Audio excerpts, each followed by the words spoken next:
अस्सलाम वालेकुम वरहमतुल्लाहि वबरकातुहू। आज का जो टॉपिक है वो ज़रूर थोड़ा-सा कंट्रोवर्शियल लग सकता है, लेकिन एक चीज़ मैं पहले से क्लियर कर दूँ कि मैं इस वीडियो में बिल्कुल भी किसी के रिलीजन के अगेंस्ट बात नहीं करूँगा। बात मैंने सिर्फ़ एक बंदे के ऊपर करनी है, जो कि है दानिश कनेरिया।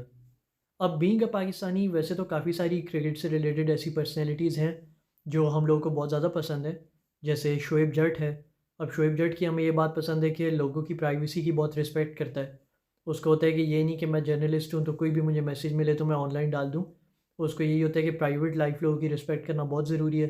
तो ये हमें काफ़ी बात पसंद है और अनबायस्ड होके जर्नलिज़्म करता है, तो वो हमारे फ़ेवरेट्स में आते हैं। उसके अलावा फिर जैसे पीसीबी के चेयरमैन हैं ज़का अशरफ, उनकी हमें ये बात बहुत पसंद है कि पहले जैसे पीसीबी ने एक पॉलिटिशियन को अपॉइंट कर लिया था एज़ अ चेयरमैन जो रमीज़ राजा थे, उसकी जगह अब एक ऐसे बंदे को लेके आए हैं जिसका कोई पॉलिटिक्स से लेना देना नहीं था, अपनी मेरिट के थ्रू आया है और एक क्रिकेटिंग बैकग्राउंड के साथ आया है, वर्ल्ड कप विनिंग टीम में था। तो एक बहुत हमें ये अच्छी बात लगती है कि मेरिट के थ्रू अब चीज़ें होना शुरू हो गई हैं और नज़र आता है कि उनको अपनी फ़ील्ड में बहुत ज़्यादा नॉलेज है। तो काफ़ी सारे लोग हैं जो हमें काफ़ी पसंद है, लेकिन मुझे लगता है कि जो हमारे ऑल टाइम फ़ेवरेट हैं, वो है दानिश कनेरिया। अब दानिश कनेरिया जो है वो बहुत साल से उनका सिर्फ़ एक ही एजेंडा है कि मैं जिस एंगल से भी, जिस तरह से भी रिलीजन कार्ड प्ले कर सकूँ, मैं करूँगा। और उनको ये है कि उनकी ज़िंदगी में जो भी मसले हैं, वो सिर्फ़ और सिर्फ़ इस वजह से हैं कि वो एक हिंदू हैं। और उनकी सारी फ़ॉलोइंग, सारी अर्निंग इसी के थ्रू आती है कि वो इस चीज़ पे बात करते रहते हैं कि बीइंग अ हिंदू इन पाकिस्तान मेरे लिए कितना ज़्यादा मेरी ज़िंदगी मुश्किल रही है। और फिर उनको इंडिया से बहुत ज़्यादा फ़ॉलोअर्स मिलते हैं और इंडिया में सब लोग कहते हैं कि यार सलाम है आपकी हिम्मत पे कि पाकिस्तान में बैठ के आप कैसे सच बोल रहे हैं।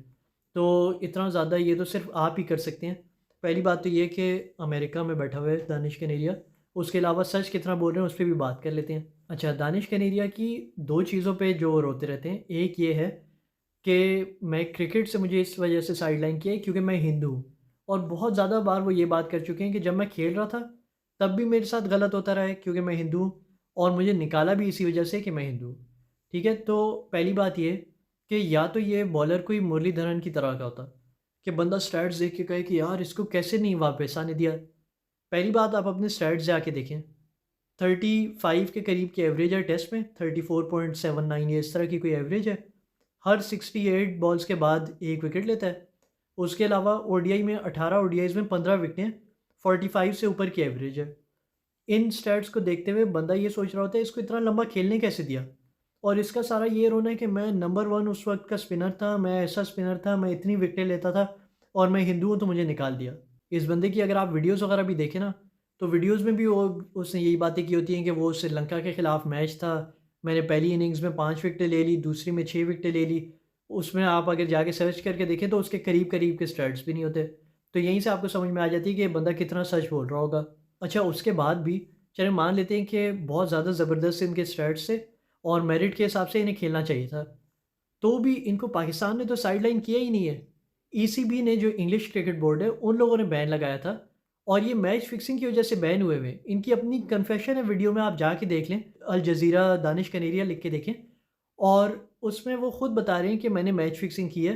मैंने अपने एक पार्टनर को कहा था कि अंडर परफ़ॉर्म करना, उस बंदे को $8000 मिले थे। उसका कोई मर्विन वेस्टफ़ील्ड इस तरह का नाम था। उसको इन्होंने कहा था अंडर परफ़ॉर्म करने का और कहते हैं कि पहले मैंने इस वजह से एडमिट नहीं किया क्योंकि मैं अपने बाप की वजह से थोड़ा-सा डरा हुआ था, उनका हेल्थ का जो भी इश्यू था या जो भी था।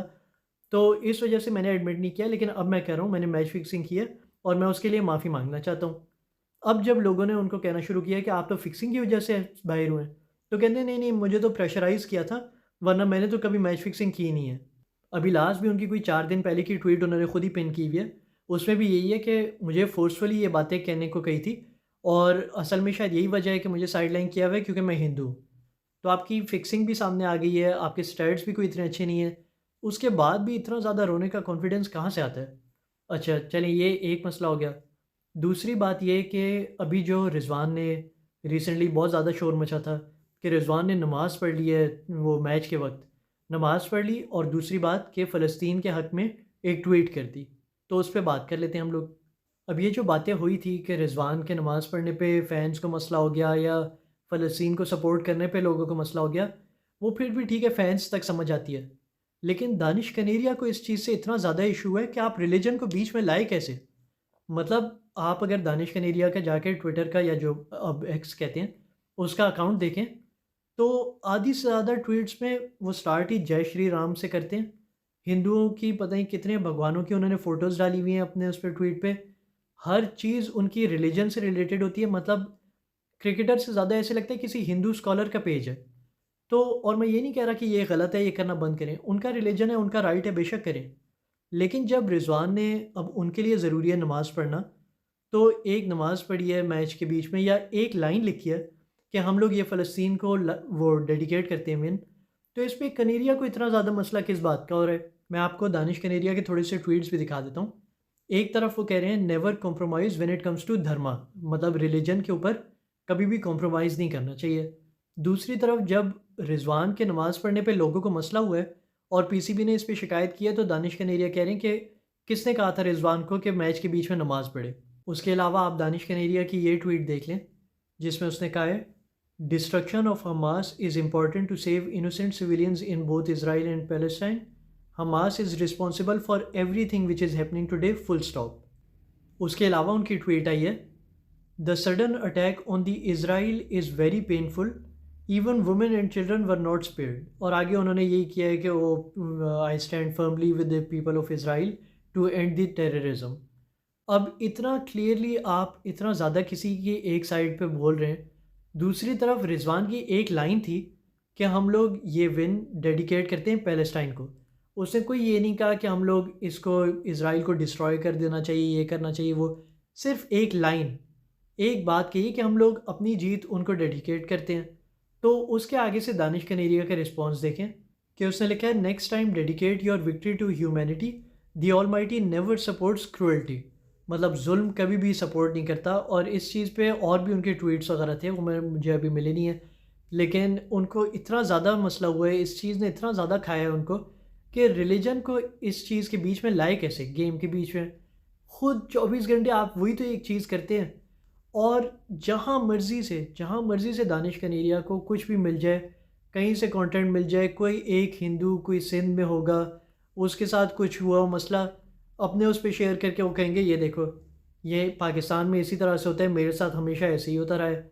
आज जब मोहम्मद शामी क्लियरली नज़र आ रहा था सजदा करने लगे थे, उसके बाद लेकिन वो रुक गए। वो क्यों नहीं उन्होंने किया? अब अगर किसी हिंदू के साथ ऐसे होता, तो दानिश कनेरिया ने कंफर्म उस पे 10 ट्वीट्स करनी थी कि हाँ बिल्कुल मैं समझ सकता हूँ। वो कर ही नहीं सकता होगा क्योंकि प्रेशर इतना ज़्यादा था। लेकिन अब क्योंकि शामी वहाँ पे इंडिया में है, तो आपकी तरफ से एक भी ट्वीट नहीं आनी। और मैं बिल्कुल भी रिलीजन को बीच में नहीं लाना चाहता। बेशक किसी ने फॉलो करना है नहीं करना वो उनकी मर्ज़ी है।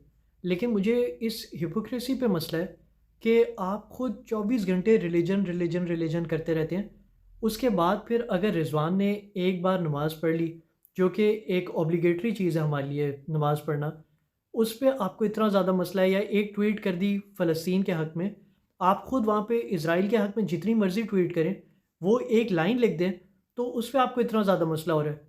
तो ये हिपोक्रेसी थोड़ी-सी आप बंद करें और अपने भी गिरबान में झाँक के देखें कि आप खुद क्या कर रहे हैं। तो मुझे पता है इसके अगले 10 साल 15 साल भी यही रहेगा कि मेरे साथ बहुत गलत हुआ है क्योंकि मैं हिंदू हूँ, और इसी पे वो अपनी फॉलोइंग वगैरह बढ़ाता रहेगा। लेकिन बात तो असल यही है कि ये एक नंबर का मुनाफिक है, और दूसरी बात कि मेरिट पे भी इसकी कोई ज़्यादा जगह बनती नहीं थी। इसी के साथ वीडियो ख़त्म करता हूँ। अल्लाह हाफ़िज़।